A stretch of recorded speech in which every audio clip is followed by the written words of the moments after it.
బెంగాల్ రాష్ట్రంలో 15 సంవత్సరాల పాటు మమత అప్రతిహతంగా పరిపాలన సాగించారు. ప్రతిపక్షాలకు ఏమాత్రం అవకాశం లేకుండా చేశారు. దాడులతో భయపెట్టారు. కేసులతో చుక్కలు చూపించారు.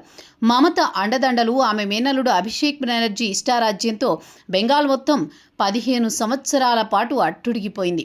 ఇన్నాళ్లకు జనాల్లో చైతన్యం వచ్చి మమత ప్రభుత్వాన్ని సాగనంపారు. చివరికి మమతను కూడా ఓడించారు. అక్కడితోనే ఆగిపోవడం లేదు. ఇన్నాళ్ల పాటు తమ హింసించిన టీఎంసీ నేతలకు బెంగాల్ ప్రజలు గట్టిగానే బుద్ధి చెబుతున్నారు.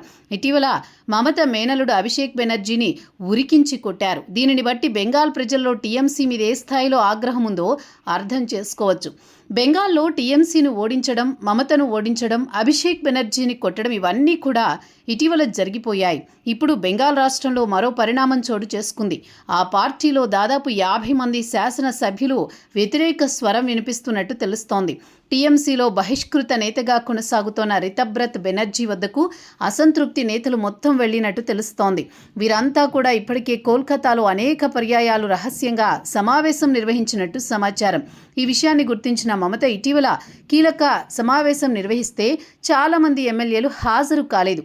పశ్చిమ బెంగాల్ రాష్ట్రంలో టీఎంసీకి ఇటీవల ఎన్నికల్లో 80 స్థానాలొచ్చాయి. వారిలో ఇప్పుడు 3/4 మంది దాకా తిరుగుబాటు చేస్తున్నట్టు వార్తలు వస్తున్నాయి.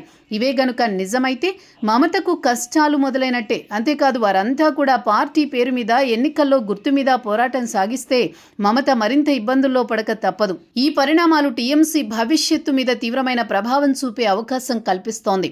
అప్పట్లో మమత రిజు దత్తా అనే నాయకుడిని సస్పెండ్ చేశారు.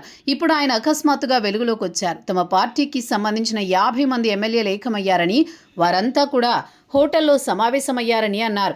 మా వద్ద 3/2 మెజారిటీ ఉందని ఆయన స్పష్టం చేశారు. బెంగాల్ రాష్ట్రంలో మహారాష్ట్ర తరహాలోనే రాజకీయాలు జరుగుతాయని ఆయన స్పష్టం చేశారు.